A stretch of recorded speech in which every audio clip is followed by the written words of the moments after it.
Good afternoon, this is Nicholas from Gandora Gaming. I bring you all my Majespecter deck profile 2022 post DarkWing Blast, post the new support, post this broken ass monster that we have here, Majesty's Pegasus the Draco Slayer. Now this card is insane. Now don't get me wrong, the Draco monster, the Dynamist one, is still pretty good. The one I showed in the last video, the Dynamist, absolutely a really good card. But this card, holy shit, this card's stupid. This card is ridiculous, and it makes his deck way more consistent. And I'm super happy to say this card put Majespecters back on the map. Maybe not in pure, but definitely back in the meta with Draco Slayers as an archetype. They definitely play a small Majespecter engine in order just to get so much free advantage. It's ridiculous. And let's just go straight into this. So if you don't know Majespecters, they are a wind archetype, wind spellcasters, and they're an archetype that needed this support super badly. Their main boss monster, Majespecter Kieran, has been living on the ban list since who knows how long. But Majespecters were a really viable deck for a long time. It's been splashed in Metalfoes and a whole bunch of other pendulum strategies.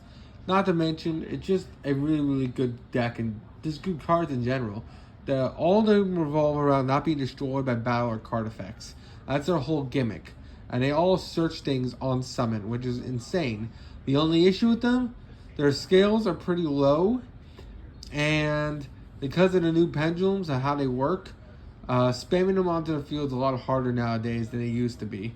Not to mention the formats are so much faster that a trap-based pendulum deck, which this deck is, doesn't do the greatest. But don't get me wrong, as an engine in Draco Slayers, this deck is insane. And let's just go straight into this. So first things first, in pure Majespecters, we gotta play the the new one. Majespecter Draco Slayer. This card is insanely cracked.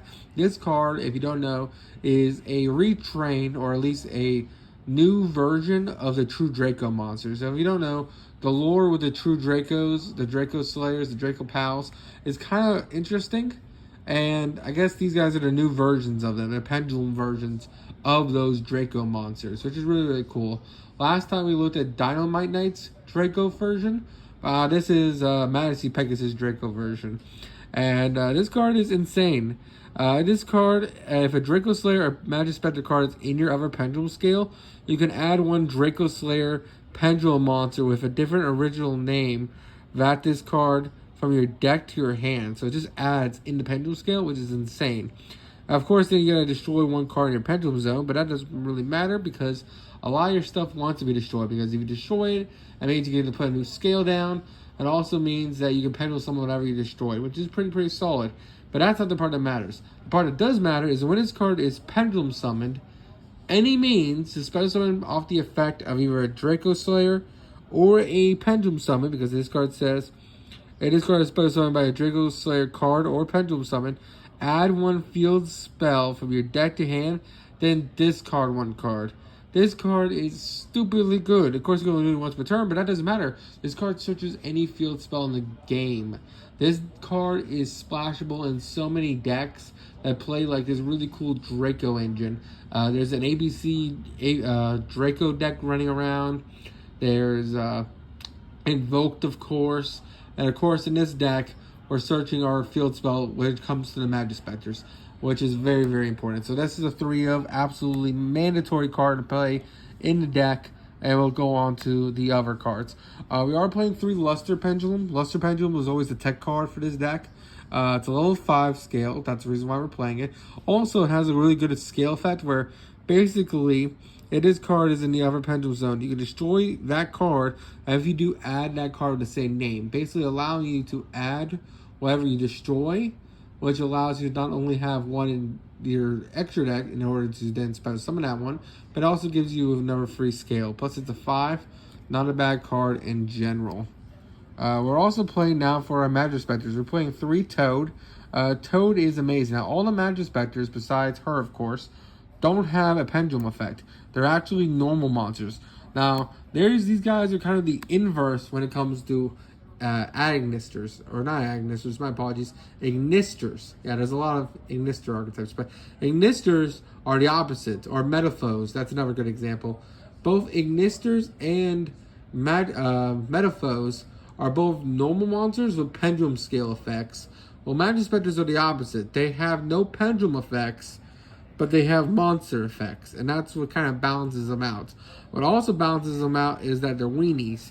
They're like 1300s, like 1500s, and lower. They're not big monsters whatsoever, but they have really, really good effects. So, Majespecter Toad basically allows you, when this card is normal or special summon, to set one Majespecter spell or trap directly from the deck.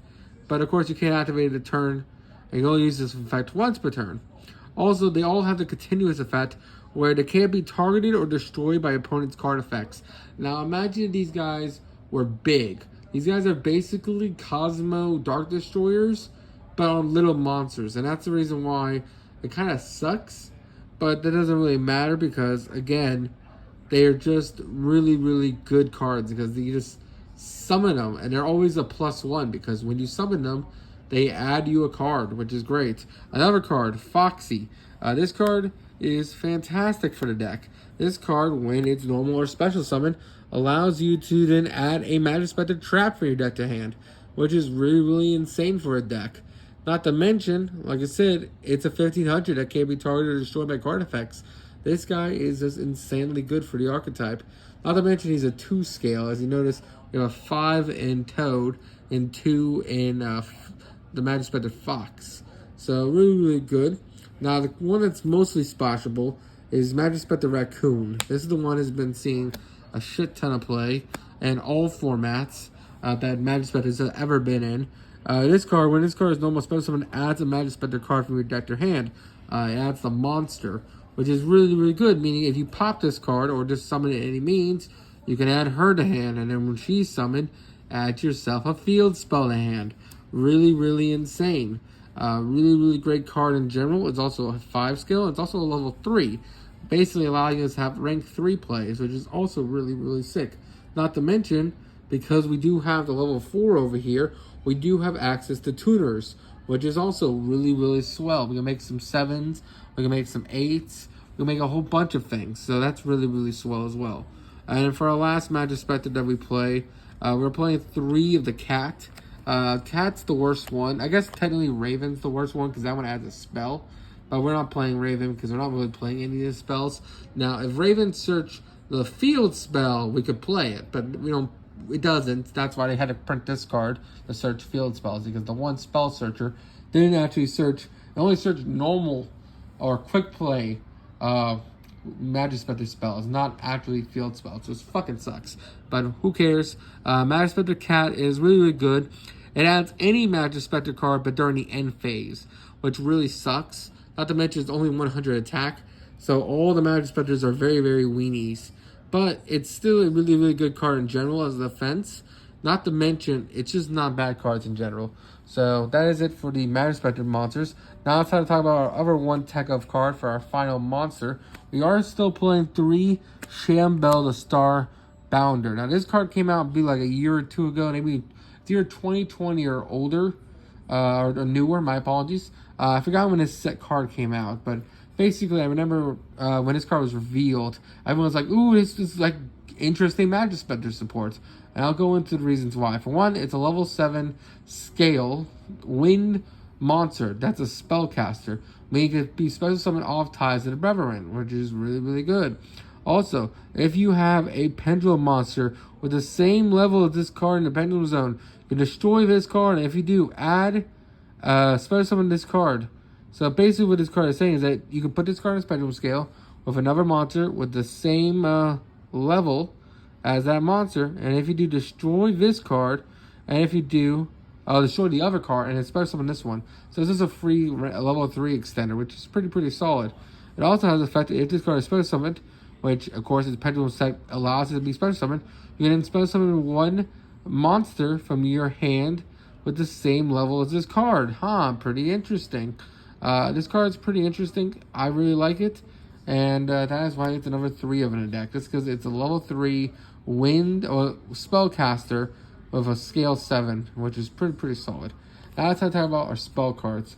3 Majesty's Pegasus. This card was so hard to find. This card definitely needs a reprint. I think all the Majespecters do, honestly, but this card, holy shit, needs a reprint. It took me like a year, I think, to find this card because I didn't buy things online like an idiot. So finding this card at locals really sucks. But hey, I found it, I have it, and it's fantastic. So all Majespecter cards on the field gain 300 attack and defense, which makes all the Majespecters better because 1500s become 1800s, and it just makes them all stronger, which is great. But the better part is you can tribute 1 win spellcaster monster. Notice how it doesn't say Majespecter's card to tribute. It says win spellcaster, so we can tribute the Shambell if we really wanted to. Then you get to then just add a level 4 lower Majespecter card for your deck to hand. Really solid card in general. It's a really good card in general. It's just once per turn, just special summon a level 4 Majespecter from your deck just by tributing a card, which is fantastically good. And that is it for the monsters in this deck. Well, I already went over the monsters. Now it's time to go over the other spells. Another reason why this deck was never really that great was because of only one terraforming. It was really hard to get to this card. But now that we have her, we have so many ways in the field spell now. It's ridiculous. We're also playing 1 Secret Village spellcaster, and of course the 1 terraforming, because the field spell is just that important. You probably could cut the terraforming, but honestly, I kind of just like it because we just want more consistency. Not to mention, the terraforming can get us one of the other field spells. So if we used her to get to Pegasus, we're going to use terraforming to get to Secret Village and lock our opponent out of the game, which is pretty solid. Secret Village is if only you control spellcasters, your opponent cannot activate spells, which is fucking insane. Then we also play 3 Ties of the Brethren. This card is still insane in the deck. Yes, it does lock you out of special summoning from your extra deck, which sucks. Or just special summoning afterwards. So, you just can't pendulum summon with this card, which sucks. But hey, pay 2,000, target a level 4 lower monster control, and then special summon 2 monsters from your deck with the same attribute and level, but different names. That card's insane. This says, hey, target a level 4, special summon 2 level 4s. Really good. Target level 3, special summon 2 level 3s. Really good. It's just an insane card for the deck, and that is for our spells. We're also playing 3 Torrential Tribute because, hey, we just want to nuke the board. This is not a bad trap card. 3 Lost Wind because, again, it's my guilty pleasure. I just like this card. It's probably not even the best trap card to play right now. But, hey, having a monster that was special summoned and negating its effects forever and then just able to reset itself, it's just great.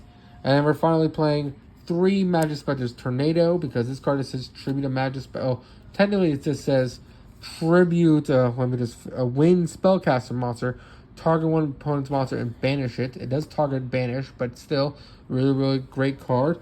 And also it's not a once per turn, so hey, we have multiple of these non-once per turn banish. And then of course 3 Tempest. This card's cracked.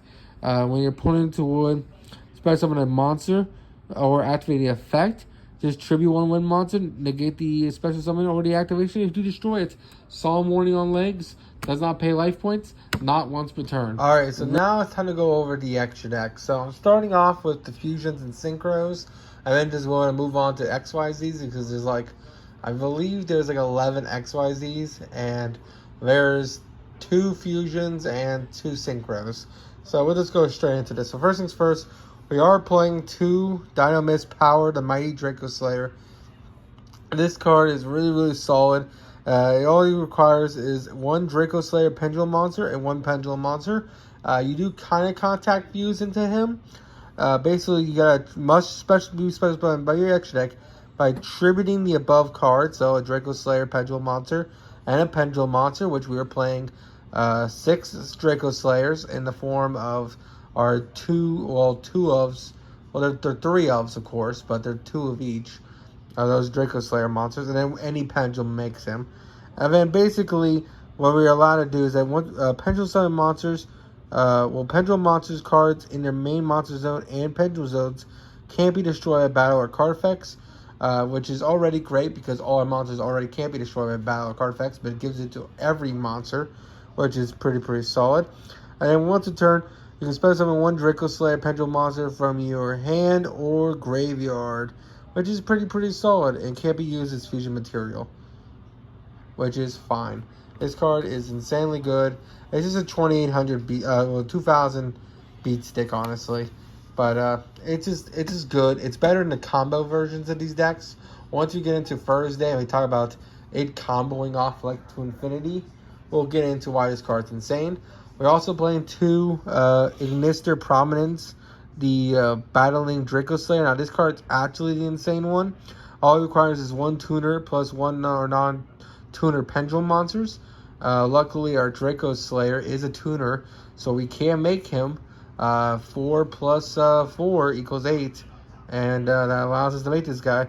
Then he has the effect where once per turn, you can target one pendulum monster on the field, or one card in your pendulum zone, destroy it, and if you do, shuffle one card on the field in the deck, and then once per turn, special summon one Draco Slayer monster from your deck in defense position, but it can't be used as synchro material. That part does not matter. The fact that this special summons any Draco card, which is insane, meaning we can special summon off the Draco card. So this card is a agonist to the Blasting Draco Slayer. It'll trigger the Draco Slayer, which will add to our hand any field spell, which is insane. Not to mention just a Compulse on legs. Insanely good card. Plus it's a 2850 attack. Pretty solid. And then finally for our Majespecters, we're also playing two of this guy. This guy's also insane. In the other versions of the deck, all three of these guys are played in the when all three are combined. And this guy's insane. 2 level 4 Pendulum monsters. With this card's XYZ summon, add one Pendulum monster from your deck to your hand during the end phase of the turn, which is insane. To just on summon during the end phase, just add any Pendulum. And then you can detach one material from this card. Special summon one Draco Slayer Pendulum card from your extra deck. But it can't be used as XYZ material. That part doesn't matter. The fact that this special summons any Draco Slayer from the extra deck is just insane. And overall, it's just a really good card in general. We're also playing the one Abyss Dweller because level 4s are easy to make in this deck. Not to mention Abyss Dweller just says screw tier elements. One-time feat for Doer because why not? And of course, Babushka for the backup. For rank 3s, which we have a lot of, we are playing the Ashura King. This guy kind of sucks, but we can make put 3 level 3s easy. Then he becomes a monster negate, not to mention he attacks multiple times. So he's not a bad card in general, but he's not the greatest, and he's not the easiest to make either. We're also playing the one Cicada King, who's a much easier monster negate. All he requires is 2 level 3s. We're also playing the one spell and trap removal, and our Super Quantum Mecha Beast Gamber Pulse. And then, of course, line up Zen Means, because, hey, I like old nostalgic cards that are rank 3s, and it just protects us, and not to mention, this destroys cards, which is really good. Really good card in general. And then finally, for our Lax 2, we play one Appaloosa, one Great Fly. Great Fly is really good because it's a link 2 that points down, and of course, Appaloosa because it's a link 3 that points 3. That's also 3 negates, or 4 negates, depending on how many materials you use, which is pretty insane. So that's it for the extra deck. Hope you all enjoy. See you all in the next one.